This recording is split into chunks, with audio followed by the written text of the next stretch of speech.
gosh, and some work to do for that man up there in the stands. Chelsea losing in this game. Robbo was watching it for us. What did you take away from it, Stewart?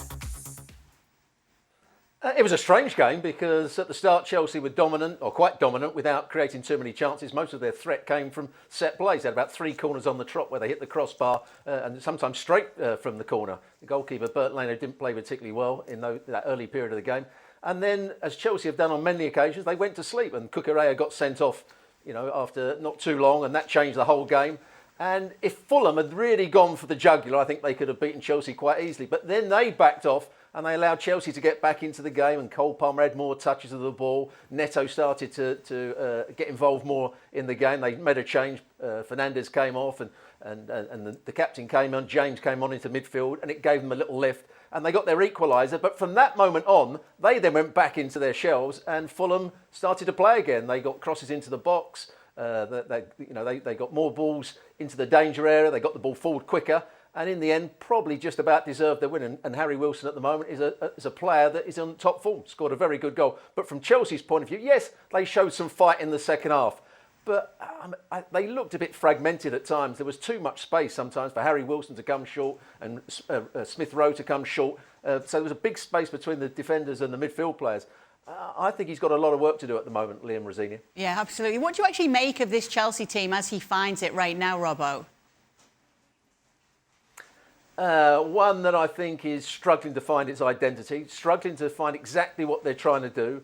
At times they play slowly out from the back without too much penetration. Other times they try and go longer, and not always at the right time do they do either thing. There seems to be some disharmony at times. A couple of substitutions were made today, and the players argued over those substitutions. So, I think he's got a lot of work to do. And I think the players are looking at the club and thinking, are we going down the right route here?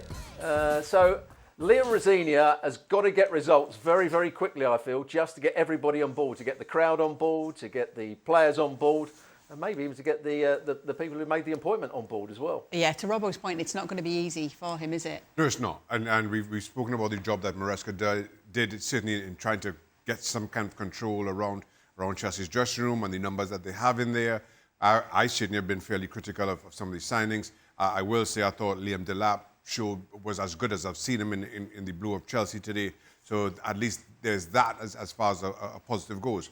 But to Robbo's point, you dominated the game, and somehow Chelsea have this way of shooting themselves in the foot. The red card came as simply and from a Chelsea perspective, as stupidly as you can expect. And from there, you're always up against it. I will also say, I'll double down on what Robbo is saying, what a footballer Harry Wilson is. And he showed it. Okay, again, Chelsea had 10 men. Harry Wilson was allowed to boss that midfield, was running in behind, getting things short. What a player. And certainly Chelsea, or the 10 men of Chelsea, didn't have an answer for that. Fulham, and again, to Robbo's point, control the game. Harry Wilson had a goal disallowed for offside, rightly so, Raul Jimenez. And then they just then dropped off and allowed Chelsea to play, particularly early in the second half. And then Chelsea score, and again, they go to sleep again. So it's just this weird kind of dynamic about the Chelsea team. You can show yourself as being so good, but then at the same time, sit back, defend, don't look yourself, and make some really sloppy mistakes. Now, how you fix that is Liam Rosenior will have to figure out.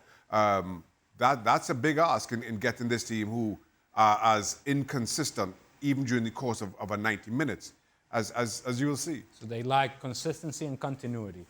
Yeah. You know what resolves that? Coaching change. When you don't have continuity, it's great to make changes. If you're a player with that chaos behind you that Chelsea have had, what do you want this new manager coming in and doing, Ale? Right. Well, I just mentioned consistency and continuity. That would be a place to start, but you don't develop that overnight. And so, if I'm a player in that locker room, and I'm a little confused as to why the guy that was here is no longer here, right? And I'm trying to figure out what my role is within this team. I think this is now, as it is the case when any new manager comes in, an opportunity for those that weren't playing to say, hey, maybe I'm the guy. I wasn't being taken into consideration. Maybe I'm the guy. for those that are playing, they have to be at their best and make an initial impression that actually is worthwhile. This is true for any manager and for any player. New manager comes in, he's evaluating. Mm-hmm. And he owes nothing to any of these players. For them, all these players, or for him, all these players have now an opportunity. Prove something. Show me something. We are in the show me stage for Chelsea players, if indeed they want to be part of what's ahead in the future of Chelsea. But we don't even know what that is. We don't know what the immediate future of Chelsea is. We don't know what the long-term future of Chelsea is. Because if Liam Rosenior comes in and says, well, I need another player here and I need another player there, and I'm not quite certain that this is the direction we want to go, or is he just a yes man? And that is the perception that we get from him coming in, is that hey, this guy in the short period is going to be a yes man. He's going to say yes to those above him so that then he's allowed to work. But at some point, he's going to want to have his team. And none of these players are part of his team. To that point, to Ali's theme around consistency and continuity, Liam Rosenior needs to know who his starting 11 is and stick with it. I think one of the big criticisms around... And how do you do that in the middle of the season, Shaka? One of the big criticisms around Maresca is you never quite knew who the midfield was going to be, and it seemed to change from game to game. You never knew who the back four was going to be. That seemed to change from game to game. You use Liam Delap in certain games and then not in others, and some you use João Pedro.